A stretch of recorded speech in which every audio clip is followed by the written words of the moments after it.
الله الرحمن الرحيم قال الله تبارك وتعالى في كلامه المجيد وفرقانه الحميد كلوا مما رزقكم الله ولا تتبعوا خطوات الشيطان إنه لكم عدو مبين صدق الله ورسوله. معزز ناظرین کرام، چینل کتونکو دوستانو مرګرو، جمعې مبارک ورځ دی او نن د رسول الله صلی الله علیه و آله وسلم د عملی زندگی بیان با مونږ کوو. د خوراک سکاک آداب بیان چالو دی. معزز و ناظرین کتونکو، قرآن کې الله پاک فرمایي کلوا مما رزقکم الله، تاسو د الله رزق خورئ، ولا تتبعوا خطوات الشیطان، شیطان په قدمونو باندې تاسو مروانیږئ، شیطان اتباع مکوئ، انه لکم عدو مبین، بیشک هغه ستاسو ښکاره دشمن دی. معزز و ناظرین کتونکو، راځئ نن مونږ بیا د خوراک سکاک آداب متعلق احادیث مبارکو پرانا کې تعلیمات اورو، ځکه چې کله زمونږه د شیطان اتباع وکړه په خوراک کې په سکاک کې، نو یقینا چې زمونږ د پاره تاوان دی. قرآن منع کړي لا تتبعوا خطوات الشیطان. زمونږ به معاشي بربادي هم وي، زمونږ به صحت چې دی هغه بربادي هم وي، زمونږ به رزق تنګي هم وي. او که د رسول الله صلی الله علیه وسلم طور طریقې مونږ خپلې کو، نو یقینا چې زمونږ به معاشي حالات هم خوي، زمونږ به صحت هم کامل وي او نور فواید به هم مونږ ته حاصل وي. راځئ رسول الله صلی الله علیه وسلم یو حدیث شریف ګورو چې هغې کې مونږه عمل د رسول الله صلی الله علیه وسلم د سنت مطابق تی که د شیطان طریقو باندې مونږ روان یو. ابن ماجه شریف حدیث تی، ابو هریرہ رضی اللہ عنہ نا روایت تی، باب الاکل بالیمین کی حدیث شریف تی. عن ابی هریرہ رضی اللہ عنہ ان النبی صلی اللہ علیہ وسلم قال، حضور علیہ الصلوۃ والسلام او فرمائل لیأکل احدکم بیمینہ ولیشرب بیمینہ وَلْيَأْخُذْ بِيَمِينِهِ وَلْيُعْطِ بِيَمِينِهِ. حضور علیہ الصلوۃ والسلام فرمائی پکار دی چې تاسو کې یو کس چې خوراک کوي نو په ښي لاس یې وکړي، سکاک کوي نو په ښي لاس یې وکړي، ورکړه چاته کوي نو په ښي لاس یې وکړي، چا نه یو شی اخلي نو په ښي لاس یې واخلي. ولی؟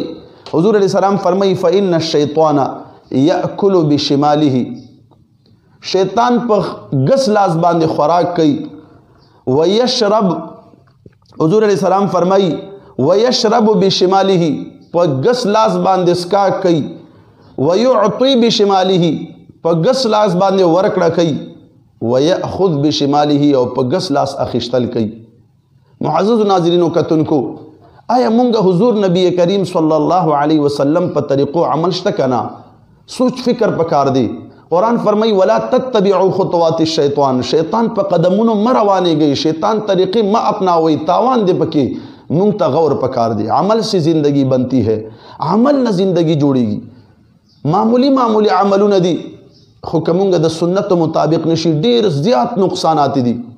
آیا مونگ تا سوچ پکار دی چھ مونگ خوراک کو، زمونگ بچی خوراک کئی، پا خلاص کئی کا پا گس کئی، سکاک کو نو پا خی کو کا پا گس کو، بس سمرا سنجیدہ طبقہ، سمرا ایجوکیٹڈ خلق پا گس لاس باندی و بس کی، و تا پتہ ہم نہ لگی چھ ما دا شیطان پا طریقی اس کلو چانا شے اخلی پا گس لاس باندی اخلی، سوچم نشتا، چاہتا شے ورکی دا شیطان پا طریقی ورکی. او قرآن فرمائی ولا تتبعوا خطوات الشیطان. دیر اہم تعلیم دے.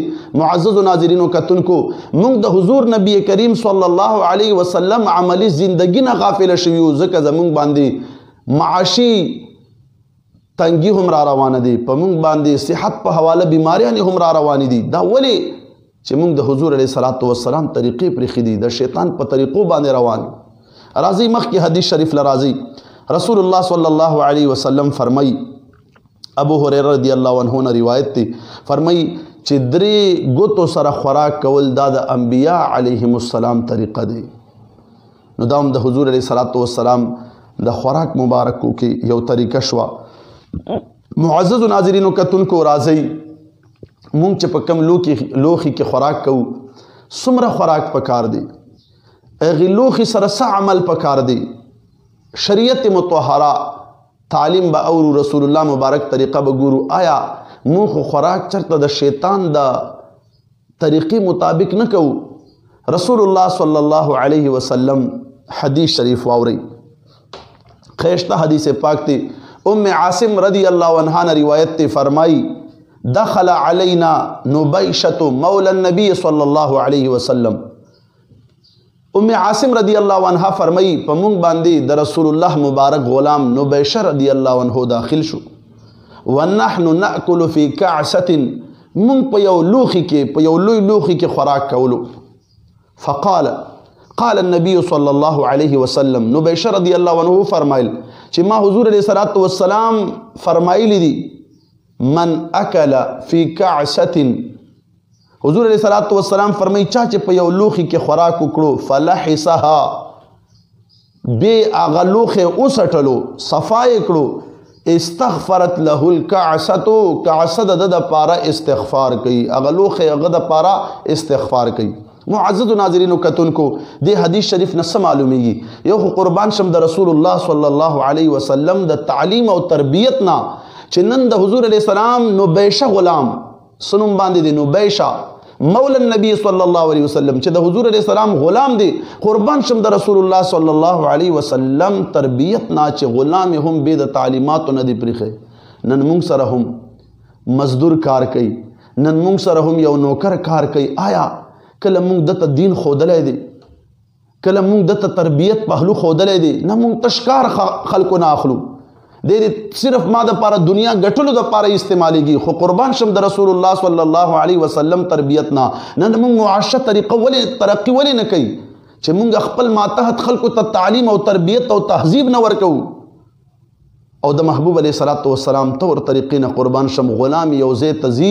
او التا کی خلقو تا اسلام تعلیم ورکی د محبوب علیہ السلام د طریقی تعلیم ورکی او بیا دی حدیثنا سمعلوم شوا چی مونگا با اغا لوخ صفا کو لوخی کی با خوراک نپریدو مونگ خود اخپل خوخی لوخ ڈکو دا زمونگ سوچ فکر نشتا چی دا دا شیطان طریقہ دی سر زمونگ رزق کمیگی دی سر زمونگ معاشی حالات خرابیگی مونگ با رزق پکاسا کے نہ پریدو پلوخی کے بنا پریدو داغی تاوان گوری صحیح مسلم کے حضرت جابر رضی اللہ عنہ نے روایت تھی رسول اللہ صلی اللہ علیہ وسلم او فرمائل شیطان ستاسو ہر کار کے حاضری گی خوراک پا وقت کے حاضری گی لہذا کتا سنا یو لقمہ چرتا اغرزی گی او غی سر سو لگی نو اغا صفا کی او وی خوری او شیطان دا پارے ما پریدی محبوب علیہ السلام فرمی شیطان دا پارے ما پریدی نن خمونگا ڈکے ڈکے کاسے ڈک ڈک پلیٹونا پریدو داغینا پاسو شیطان تا خوراک پریدو قرآن وی ولا تتبعو خطوات الشیطان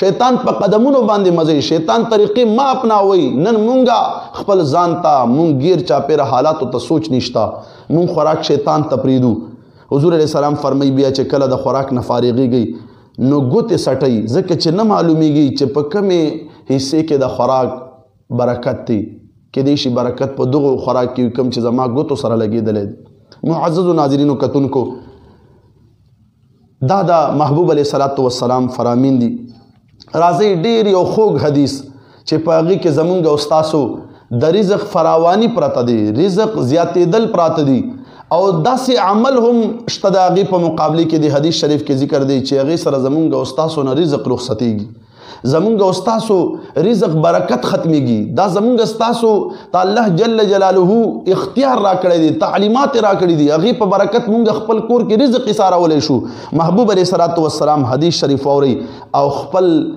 رزق خوڑلو وقت کی نن تاسو مونگا بلک سوچ او فکر کو معززو ناظرین و کتن کو ابن ماجہ شریف حدیث تی ام المومنین عائشہ صدیقہ رضی اللہ عنہ مبارکہ سفر مئی رازی دیر خوگ حدیث تے واوری ام المومنین عائشہ صدیقہ رضی اللہ عنہ فرمائی دخل النبی صلی اللہ علیہ وسلم البیتا محبوب علیہ السلام کور مبارک ترا داخل شو فرآ کسرتا ملقاتا محبوب علیہ السلام دروٹی یو ٹکڑا اکتلا چی پزمک پراتا دی اللہ اکبر فأخذها فمسحها ثم أكلها محبوب علیہ السلام آغا روٹی آغا نوڑی را اوچت اکڑا لقمی را اوچت اکڑا فمسحها مبارک پاک اکڑا ثم اکلها بیا محبوب علیہ السلام اخوڑا. اللہ اکبر. وقال یا عائشة اکرمی کریما. محبوب علیہ السلام سپیشل تعلیم ورکی عائشہ صدیقہ رضی اللہ عنہ داغی مبارک په وسیلې نن مونږ ته هغه تعلیم ام المؤمنین عائشہ صدیقہ رضی اللہ عنہ مبارک په برکت مونږ ته ملاویږي. مونږ امت ته تعلیم راکړي. زمونږه مؤمنانو مور مونږ ته تعلیم مؤمنانو ته راکړي. فرمای محبوب علیہ السلام او فرمایل اکرمی کریما، اے عائشہ د خص عزت کوا، د عزت دار شي عزت کوا. ولی بتوجه ووري ما نفرت عن قوم قط فعادت إليهم. اے عائشہ صدیقہ فإنها ما نفرت. اے عائشہ صدیقہ دا روٹی چی دی کله هم چې د کم قوم نه او تختی بیا یخ قوم ته واپس ناراضی. یعنی څه مطلب کنا شکری د وجنا د یو قوم نه رزق لاړ شي نو بیا هغه ته ناراضی. نن معزز سامعین کرامو مونږ ته نن قتل پکار دی، سوچ پکار دی. مونږ چرته تیریږو سالم سالمه روټۍ پرته وي، مونږ هغې پروا نه کوو، قدمونو کې لوغړېږي، مونږ پې خیجو، مونږ یې غورځوو، مونږ سوچ فکر نشته زمونږ خواته رزق کمی ولې راځي. نن رزق زمونږ د کور نه مونږ په خپله رخصتوو، د هغې ته مونږ چوټي ورکوو، بیا مونږ سوچونه فکرونه کوو هاي رزق زمونږ ولې کم شو، هاي رزق زمونږ ولې کم شو. معززو ناظرینو کتونکو په داسې تعلیماتو باندې به عمل کوو بیا به یقینا زمونږ رزق سوا کېږي، بیا به رزق تنګي مونږ ته نه ښکاره کېږي. ما مقصد دا دی چې د محبوب علیه صلات وسلام عملی زندگی مونږ ته خپلول پکار دی. او بیا کله چې مونږ د روټۍ نه فارغ شو، ترمذی ابو داود ابن ماجه شریف حدیث ته رسول الله صلی الله علیه وسلم با چې کله د خوراک مبارک نه فارغ شو محبوب علیه السلام به دعا غوښته. ډېرې دعاګانې راغلي دي، یو دعا خو مونږ ته یادول پکار دی، د رسول الله مبارک یو طریقه خو خپلول پکار دی. محبوب علیہ السلام فرمائی الحمدللہ الذی اطعمنا وسقانا وجعلنا من المسلمین. ډیر مرګری دا دعا اکثر غلطه وی، الحمدللہ الذی اطعمنا، اطعمنا اطعمنا، اطعمنا وسقانا وجعلنا. ډیر مرګری وی وجعلنا، دې سره معنی ډیره خرابیږي، لام ساکن نه دی، وجعلنا نه دی، وجعلنا لام باندې فتحه دی، وجعلنا من المسلمین. الحمد لله الذي اطعمنا وسقانا وجعلنا من المسلمین. اے اللہ الحمد لله الذي اطعمنا، الله تعالی شکر دی چې د مونږ باندې خوړل وکړل، مونږ ته خوراک راکړو، وسقانا مونږ باندې سکل وکړل، وجعلنا من المسلمین او مونږ مسلمانان جوړ کړو. او بیا معزز و ناظرینو کتونکو یو خصوصی دعا ووري، دام دا ترمذی شریف ابن ماجہ ابو داود حدیث تے عبداللہ ابن عباس رضی اللہ عنہ مبارک نے روایت تے رسول اللہ مبارک کو فرمائل چې کم سڑے خوراکو کی نو دا دعا دیو کی اللہم بارک لنا فیہ وابدلنا خیرا منہ. اللہم بارک لنا فیہ، اے اللہ منتدی طعام کے برکت واچوا، وابدلنا خیرا منہ او منتد دین خبد لعطوا کا. او محبوب علیہ السلام فرمائی سوک چکلا پیوز کی، حضور علیہ السلام فرمائی داغی دود او پیو سکلو نباد بسوئی اللہم بارک لنا فیہ وزدنا منہ. اللہم بارک لنا فیہ، اللہ منتدی پیو کی برکت واچوا، وزدنا منہ او منتد اغینہم دینہم زیاد راکا. معزز و ناظرینو کتن کو دا خوراک آداب دی، مونږ با او تاسو به هر طریقه دیتا کم نظری نه دی پکار. ګوره څومره زمونږ مسائل زمونږ د خوراک پورې تش خېټه ډکول نه دي، زمونږ صحت د محبوب علیہ السلام د سنتو طریقو کې پروت دی، او زمونږ رزق برکت د محبوب علیہ السلام په دې طور طریقو کې پروت دی. ځکه قرآن فرمایي چې ولا تتبعوا خطوات الشیطان انه لکم عدو مبین. شیطان اتباع به مونږ نه کوو، مونږ به د رسول الله مبارک طریقې خپلو. امید دی چې دا درس په تاسو په توجه اورئ، عمل کوشش پکو، عمل سے زندگی بنتی ہے، عمل نه زندگی جوړیږي. مونږ به په خپل عمل کې رسول الله مبارک کردار ښکاره کوو، نو دا عمل به مونږ په خپله کوو، بل ته به یې ښایو انشاءالله. اورو به او بیا به صدقه جاریه غنو او نور دوستانو ته به شیر کوو. الله تعالی دې موږ ته د حضور علیه السلام په طریقو باندې شریعت مطهره د اصول مطابق زندگی تیرولو توفیق راکړي. واخر دعوانا الحمدلله.